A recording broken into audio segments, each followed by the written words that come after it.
What makes this different is that the complainants now believe that it is no longer just the constitutional and legal obligation of the members of the House of Representatives to impeach and for the Senate to remove from office the sitting vice presidents of the Republic of the Philippines. That obligation now becomes a moral one. Yes? So we have 12 complainants, and we also have the Union of People's Lawyers of Mindanao. It is composed of about 100 lawyers and legal workers based in Mindanao.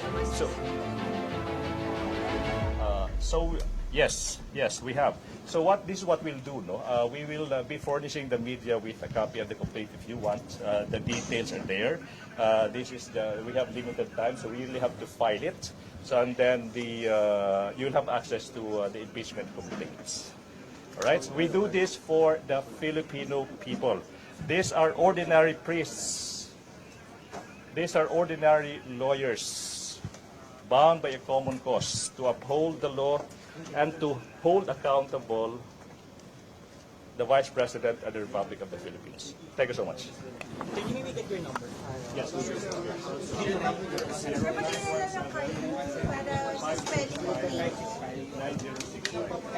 Sir, may card ka for the spelling of your name? Card na lang, sir, for the spelling of your name. Just to be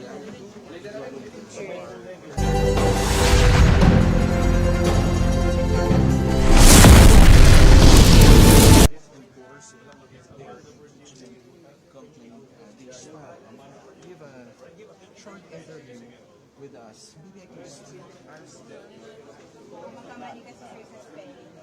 Walang specific. Yes. They're saying that this is Ano ulit itong grupo natin? So again, this is an aggregation of priests, members of our civil society, ordinary individuals, lawyers. Okay? So please, we'll be furnishing you a copy of the complaint. I think we really have to file it now, right? Thank you very much.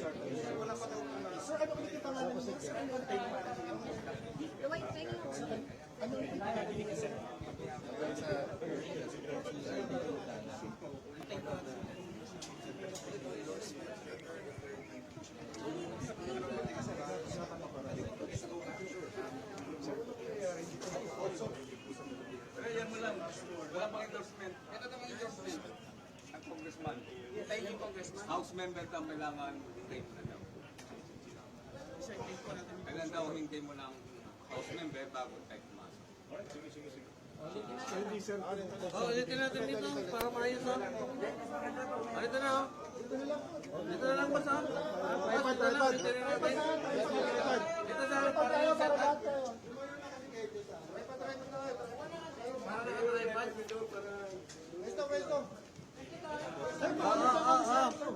Sa tripod, ulitin natin.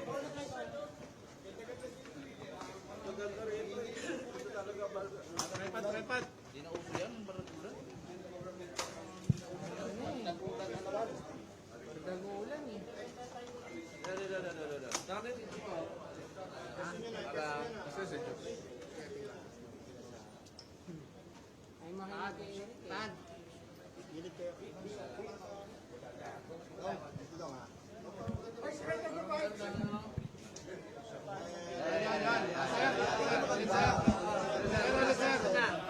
Pesto. Para may maganda, lahat buwa.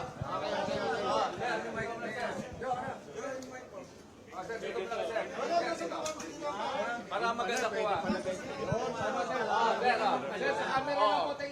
Bigayan ha. Yung mic.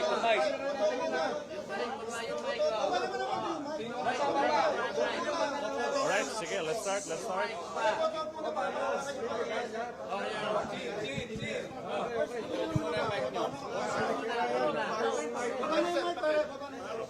Baba muna. Baba yung mic mo, baba ko muna. Hawak mo na yung papelo. Ayan o. Parang may kuha tayo na ito. Ibig, kasama ka ba? Parts kami muna, Parts. Ito ka muna. Anas. Ibig, ito. Diba? Okay lang. Tabi na siya, may phone. Take your questions.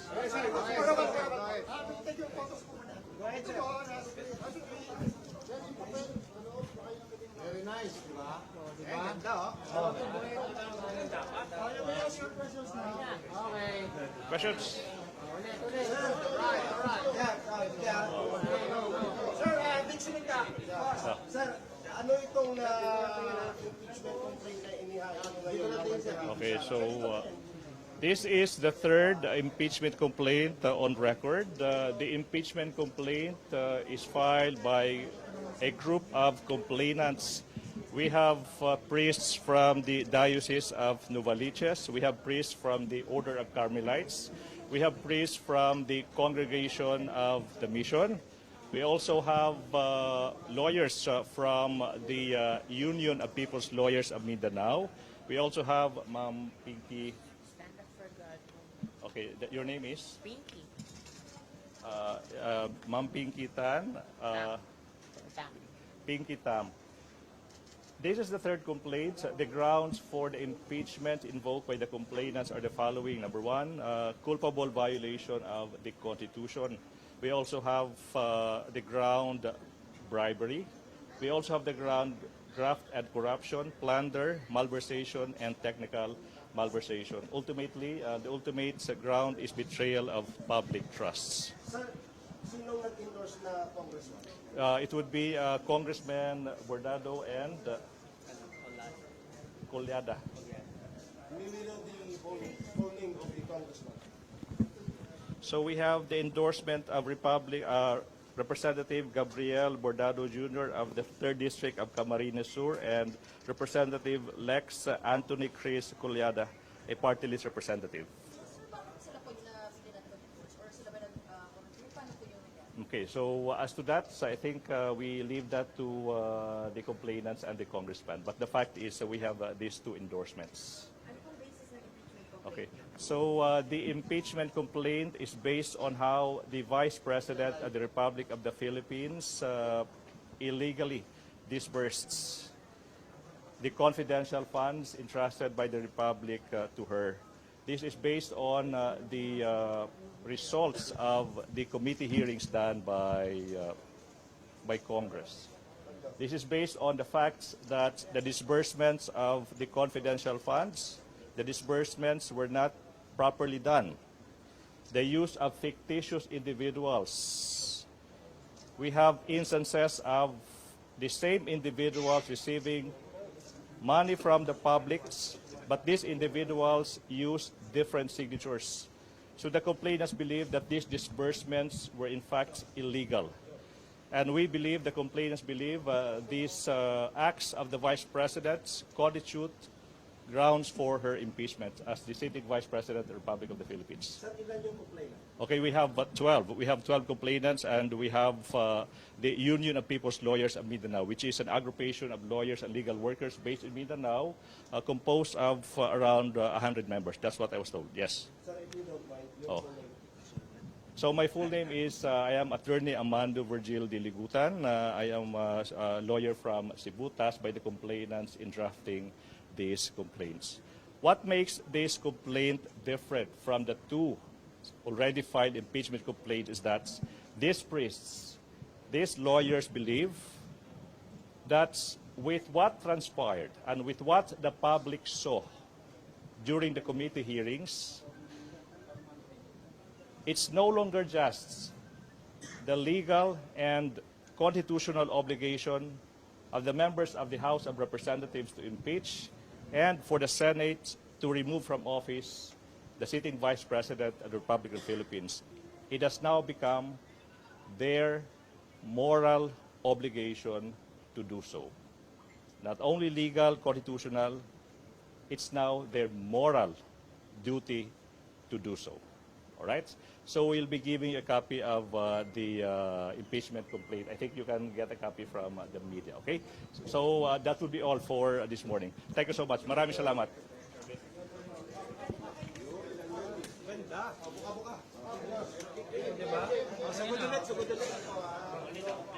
Una, pumasok na. O, tayong video. Tayong video.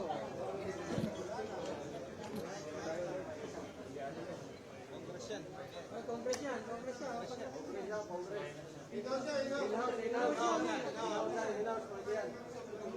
Hingi kami dyan.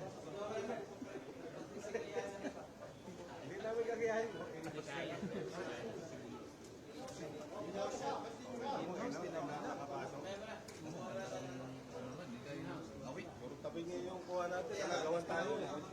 Hindi maayos lahat meron. Sala magbibigay ng video sa amin.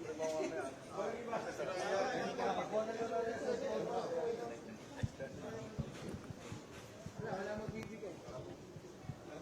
Pasok eh. Ay, Jollibee. Yun.